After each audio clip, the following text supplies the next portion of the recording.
बिस्मिल्लाहिर्रहमानिर्रहीम। हमारा आज का टॉपिक है single phase half wave control rectification. इसमें हम रेजिस्टिव लोड के साथ भी परफॉर्म करेंगे और RL लोड के साथ भी। अब सबसे पहले हमें पता होना चाहिए कि बेसिकली इसकी वर्किंग होनी किस तरह से है। तो इसका थोड़ा सा ओवरव्यू देख लेते हैं कि कंट्रोल्ड रेक्टिफिकेशन किस तरह से होती है और उसके एक्सपेक्टेड रिज़ल्ट्स जो होते हैं वो क्या होते हैं। तो ये हमारे पास सर्किट डायग्राम शो हो रही है आपको हाफ वेव रेक्टिफिकेशन की। अब आप यहाँ पे अगर नोट करें तो डायोड की जगह पे थायरिस्टर कनेक्टेड है। थायरिस्टर और डायोड में क्या फ़र्क है? थायरिस्टर जो है इसकी 3 पिन्स होती हैं, डायोड की 2 पिन्स होती हैं। थर्ड जो पिन है उसका फंक्शन ये होता है कि वहाँ पे उसे गेट बोलते हैं और उस पर फायरिंग एंगल जो है वो हम प्रोवाइड करते हैं। फायरिंग एंगल का क्या मतलब है? फायरिंग एंगल का मतलब ये है कि किस इंस्टेंट पे जाके हम थायरिस्टर को ऑन कंडीशन में लाना चाह रहे हैं। डायोड में तो ये था कि जैसे ही 0.7 से ऊपर वोल्टेज जाता है तो diode automatically as a short circuit behave करना शुरू हो जाता है। लेकिन थायरिस्टर को जब तक गेट पे पल्स नहीं मिलती तब तक चाहे जितना भी वोल्टेज इसके अक्रॉस टर्मिनल्स के आ रहा हो ये ऑफ कंडीशन में ही रहता है। जैसे ही गेट पे पल्स मिलती है उसके बाद थायरिस्टर डायोड की तरह एक्ट करना शुरू हो जाता है। हम कह सकते हैं कि ये जो गेट पल्स है ये बेसिकली इसका मेन स्विच है जो कि इसको ऑन कर देता है। उसके बाद ये डायोड की तरह फंक्शन करना शुरू हो जाता है। लेकिन जैसे ही एक दफ़ा थायरिस्टर ऑफ हुआ उसके बाद दोबारा ऑन होने के लिए इसको अगेन गेट पल्स जो है उसकी ज़रूरत पड़ती है।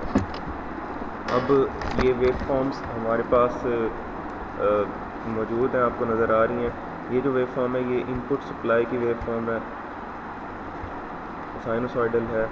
और ये जो ब्लॉक आपको नज़र आ रहा है ये ब्लॉक बेसिकली गेट पल्स को शो कर रहा है कि मतलब इस इंस्टेंट पे आके गेट पल्स जो है वो प्रोवाइड की है। अब हम आउटपुट वेव फॉर्म देखते हैं। जब तक हमने गेट पल्स प्रोवाइड नहीं की थी मतलब इस इंस्टेंट तक, तब तक क्या था हमारे पास, इस इंस्टेंट तक गेट पल्स प्रोवाइड नहीं की थी तो यहाँ से लेकर यहाँ तक जो है ये हमारे पास ओपन सर्किट के तौर पे एक्ट कर रहा था और कोई करंट रेजिस्टर में से फ़्लो नहीं हो रहा था। क्योंकि इसमें से कोई करंट फ़्लो नहीं कर रहा तो इस वजह से इसके अक्रॉस वोल्टेज ड्रॉप भी ज़ीरो होगा। तो ये आउटपुट वोल्टेज की वेव फॉर्म है और ये आउटपुट करंट की वेव फॉर्म है। इन दोनों में देखें उस इंस्टेंट तक जब तक गेट पल्स प्रोवाइड नहीं की कोई करंट फ़्लो नहीं कर रहा। जैसे ही गेट पल्स प्रोवाइड की तो ये ऑन कंडीशन में आ गया हमारा जो थायरिस्टर है और सारी की सारी जो हमारी इनपुट वेव फॉर्म है ये हमारी आउटपुट के ऊपर शो होना शुरू हो गई। उसके बाद नेगेटिव साइकिल आया। नेगेटिव साइकिल के दौरान क्या होगा? नेगेटिव साइकिल के दौरान बेशक गेट पल्स प्रोवाइड कर भी दें तब भी ये थायरिस्टर जो है रिवर्स बाइस्ड रहेगा। क्यों? क्योंकि करंट की डायरेक्शन अपोजिट हो जाएगी।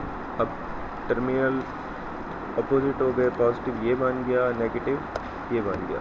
इस केस में ये जो है ये किस में चला जाएगा? रिवर्स बाइस में, और ये करंट फ्लो नहीं होने देगा। ये इसकी बेसिक फंक्शनिंग है। और थायरिस्टर के अक्रॉस क्या वोल्टेज ड्रॉप होगा?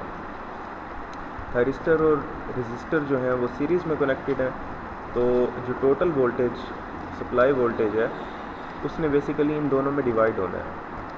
तो क्लियरली आपको नज़र आ रहा है वेव फॉर्म से कि जिस इंस्टेंट पे हमारे पास V0 अपेयर हो रहा है यहाँ पे, उस इंस्टेंट पे थायरिस्टर के अक्रॉस वोल्टेज तकरीबन ज़ीरो है।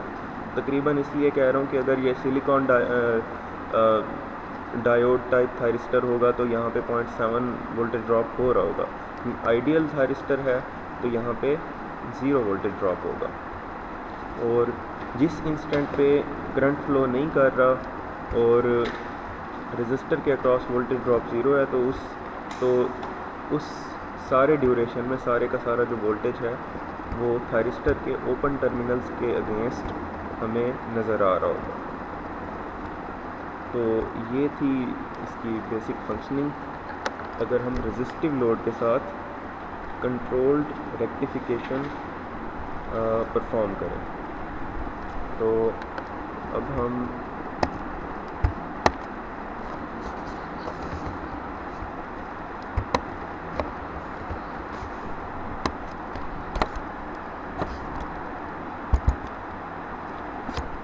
यहाँ पे अगर देखें यही बातें लिखी हुई हैं जो हमने डिस्कस की हैं, इसको ज़रा देख लेते हैं।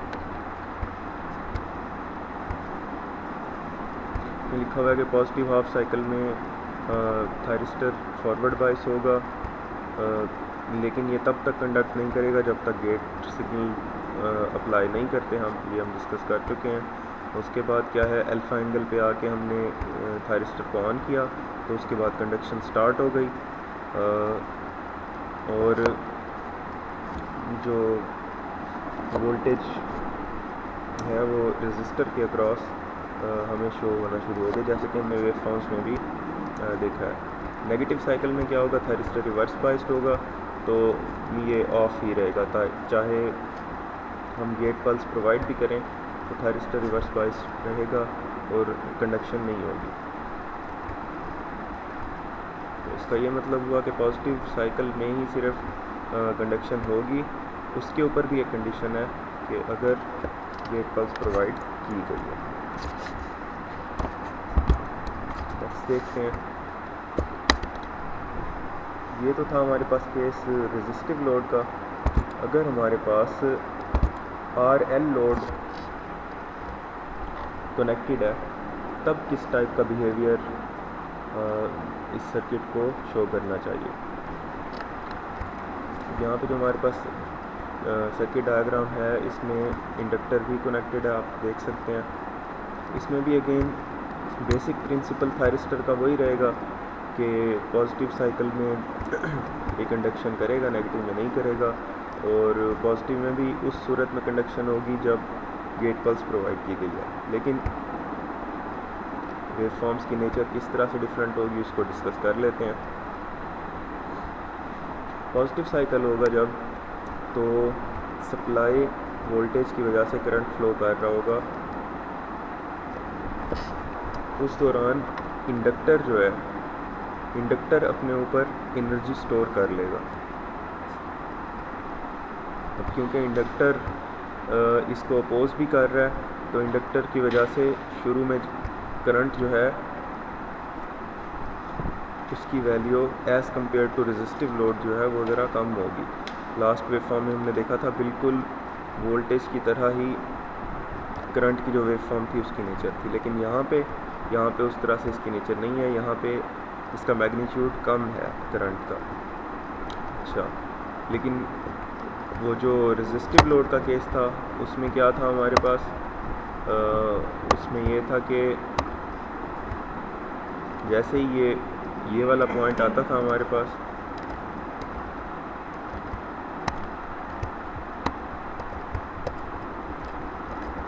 तो कंडक्शन जो है वो स्टॉप हो जाती थी। लेकिन इसमें देखें इस पॉइंट पे आके भी कंडक्शन स्टार्ट नहीं हुई, करंट जो है वो फ्लो कर रहा है और थोड़ा आगे तक फ्लो कर रहा है। इसकी क्या वजह है, ये बेसिकली इंडक्टर की वजह से हुआ है। इंडक्टर जो है उसकी प्रॉपर्टी है कि एनर्जी स्टोर कर लेता है करंट की फॉर्म में, और सडन चेंज इन करंट जो है उसे अपोज करता है। तो जैसे ही हमारे पास ये पॉइंट आया जब सप्लाई वोल्टेज ज़ीरो हो गई और हम नेगेटिव साइकिल की तरफ मूव करना शुरू हुए, तो सप्लाई इसके लिए कट ऑफ हो गई क्योंकि ये थायरिस्टर जो है उसे रिवर्स बाइस में चला जाना चाहिए। लेकिन इंडक्टर ने अपने ऊपर कुछ एनर्जी स्टोर की हुई थी, जिसकी वजह से ये एज अ सोर्स एक्ट करना शुरू हो गया और इसके टर्मिनल्स इस तरह से इस तरफ पॉजिटिव इस तरफ नेगेटिव बन गया और इसने उसी डायरेक्शन में करंट फ्लो करवाने की कोशिश की जितनी देर तक ये करवा सकता था। जितनी देर तक इसकी एनर्जी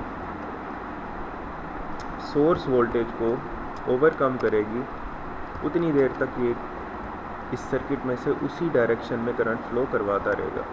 तो यहाँ पे ये शो हो रहा है कि एक्स एक्सिस पे अगर देखें इस पॉइंट से लेकर इस पॉइंट तक जो करंट फ्लो कर रहा है ये सारा ये इसी इंडक्टर की वजह से फ्लो कर रहा है।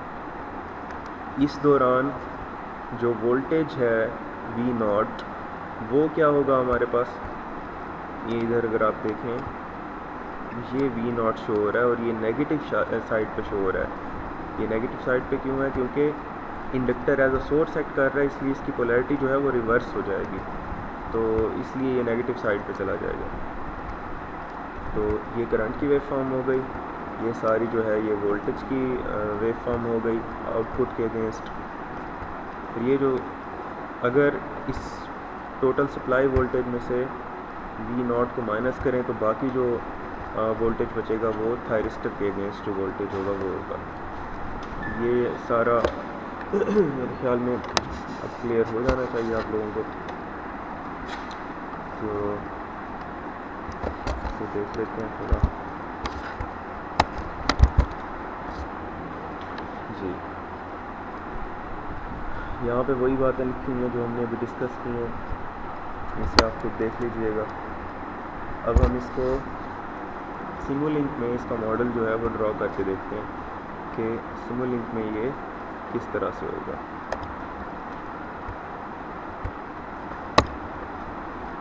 ओपन करते हैं सिमुलिंक।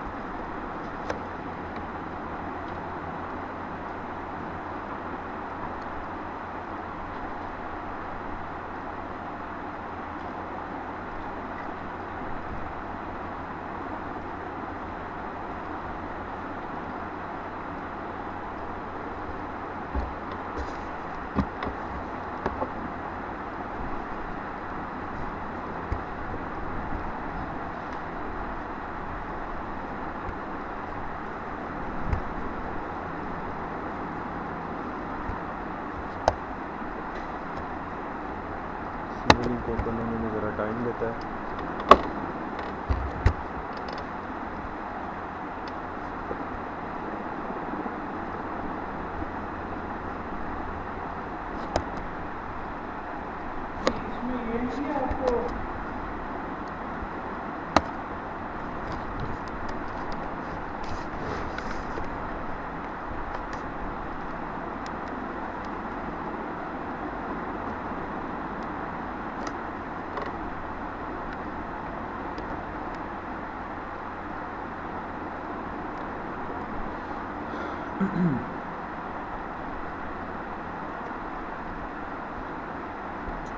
ये आ गया जी हमारे पास मॉडल मैटलैब।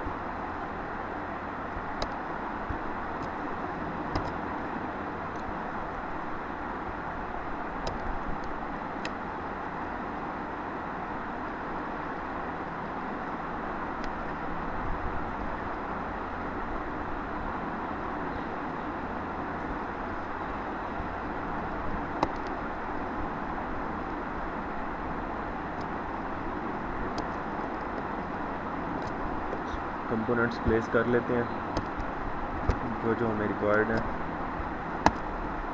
सिमस्केप, पावर सिस्टम,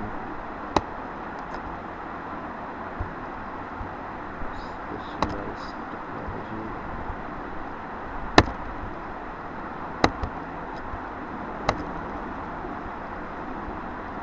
अच्छा जी थायरिस्टर चाहिए हमें।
GUI और हमें क्या चाहिए, स्कोप।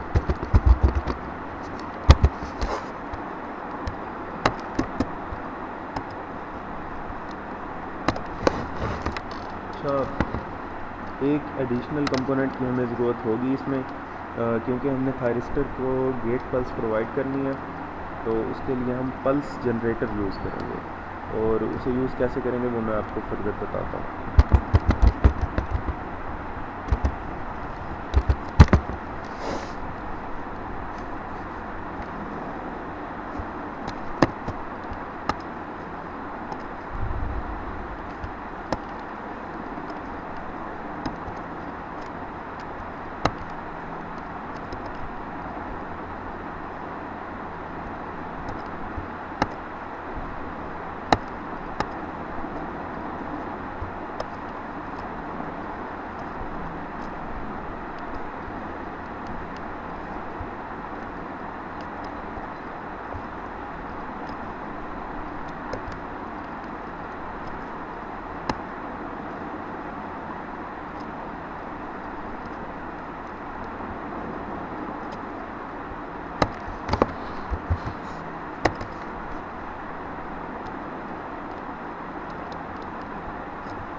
तो हो गई हमारी बेसिक सर्किट डायग्राम। अब पल्स जनरेटर को कैसे यूज़ करना है उसे देख लेते हैं।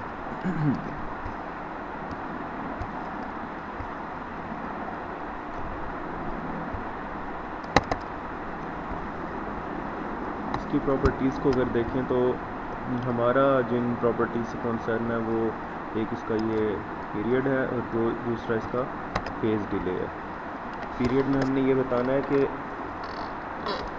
कितने टाइम के बाद इसने नेक्स्ट पल्स जो है वो प्रोवाइड करनी है। अगर हम इसको देखें, यहाँ पे देखें, एक पल्स इसने यहाँ पे प्रोवाइड की है, उसके बाद ये कितने टाइम के बाद इसने सेकंड पल्स प्रोवाइड की है। ठीक है, यहाँ से लेकर यहाँ तक के दरमियान में कोई भी आपको ब्लॉक नज़र इस तरह का नहीं आ रहा। इसका मतलब ये है कि ये टोटल टाइम है जितने के बाद ये नेक्स्ट पल्स प्रोवाइड कर देगा। ठीक है, तो ये जो टाइम है इसे हम पीरियड में सिलेक्ट करेंगे अपने पास। तो देख लेते हैं।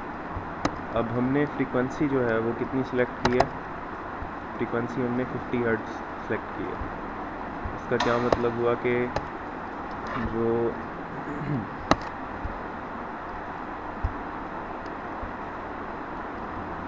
हमारा टाइम पीरियड होगा वो क्या होता है, 1/f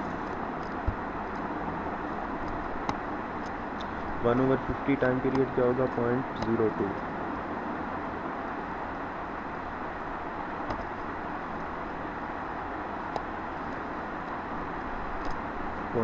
हमारा टाइम पीरियड होगा। तो इतनी देर के बाद नेक्स्ट वेव जो है वो स्टार्ट हो जाती है। इसलिए हम इसे क्या कहेंगे, हम इसे कहेंगे कि भाई जो पीरियड है वो तो है आपका 0.02। फेज़ डिले, फेज़ डिले क्या चीज़ है? फेज़ डिले जो है इसमें देखें कि इस पॉइंट से लेकर जहाँ पे वेव स्टार्ट हो रही है और उस पॉइंट के दरमियान में जिस पे कि हम ये पल्स प्रोवाइड कर रहे हैं, एक्स एक्सिस पे जितना टाइम कवर होता है उसे हम बोलते हैं फेज़ डिले। तो अब लेट से हम ट्रिगर करवाना चाह रहे हैं 45 डिग्री के ऊपर, तो हमारा फेज़ डिले कितना बनेगा? यहाँ से यहाँ तक का जो टाइम है टोटल एक वेव फॉर्म का वो होता है 2 पाई, यानी कि 360 डिग्री।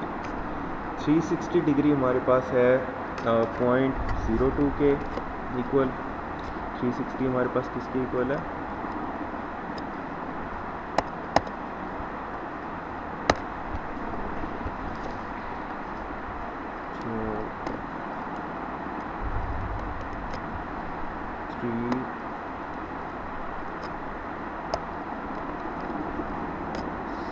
डिग्री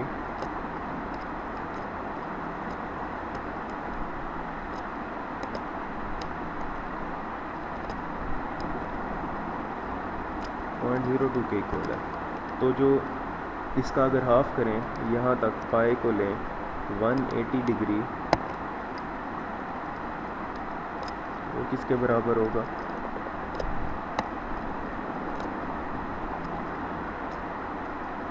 इसका हाफ हो जाएगा 0.02 का 0.01 हो जाएगा 0.01।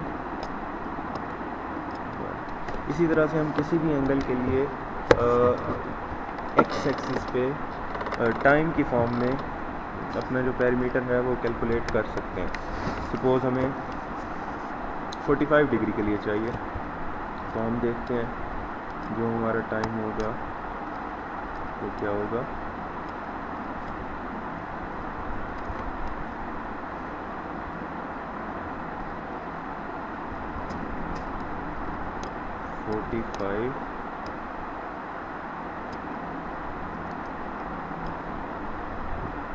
Divided by total time period 360, इसे मल्टीप्लाई किससे कर देंगे हम? 0.026। तो 45 डिग्री के लिए इस तरह से हम कैलकुलेशन कर लेंगे इस अल्फ़ा एंगल के टाइम की। अल्फ़ा एंगल तो है हमारे पास 45 डिग्री, लेकिन इसको टाइम की फॉर्म में अगर देखें तो वो इस पूरे फैक्टर के बराबर आएगा। तो कितना हो जाएगा वो? यहाँ तक 0.01 है, 90 क्या होगा? 0.005, तो ये 0.0025 हो जाएगा, 0.0025।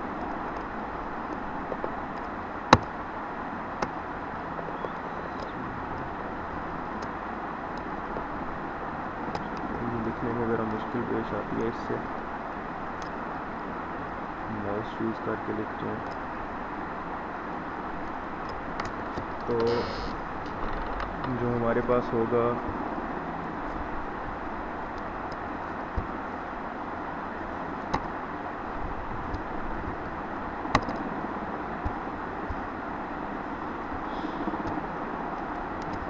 ये पीरियड वाला पोर्शन था, टोटल पीरियड 0.02 था हमारे पास, क्योंकि ये 360 = 0.02, इसलिए मैंने यहाँ पे 0.02 लिख दिया। फेज़ डिले मैं देना चाह रहा हूँ 45 डिग्रीज़ का। 45 डिग्री जो है टाइम की फॉर्म में कितना बन रहा है? 0.0025। मैं लिख लेता हूँ 0.0025। तो अब इसको अप्लाई कर देते हैं और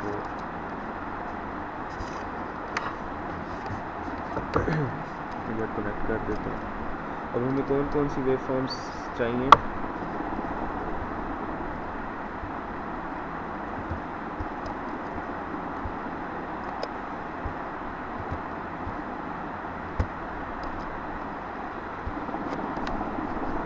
हमें एक आउटपुट वेव फॉर्म चाहिए।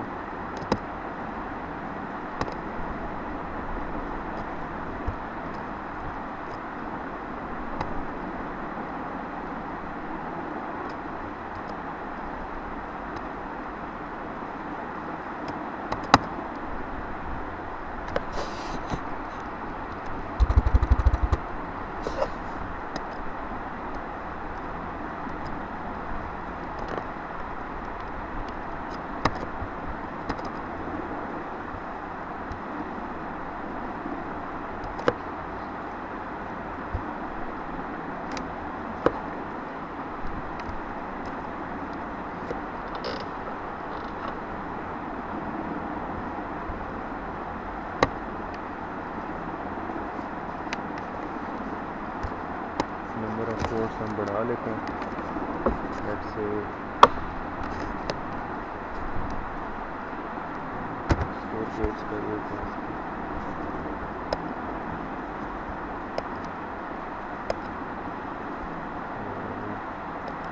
डिस्प्ले है इस तरह को कर लेते हैं।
हो गई इसकी।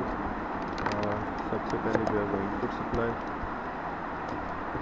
उसके बाद हम देखना चाह रहे हैं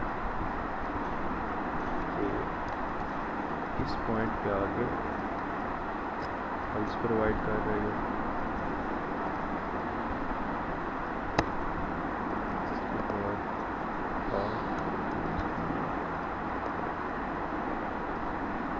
थायरिस्टर का वोल्टेज, रजिस्टर का वोल्टेज, रजिस्टर का करंट।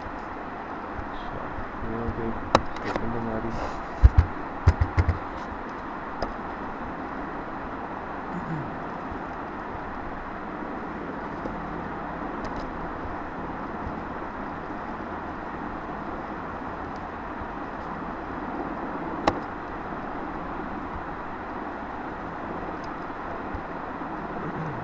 रन करके देखते हैं।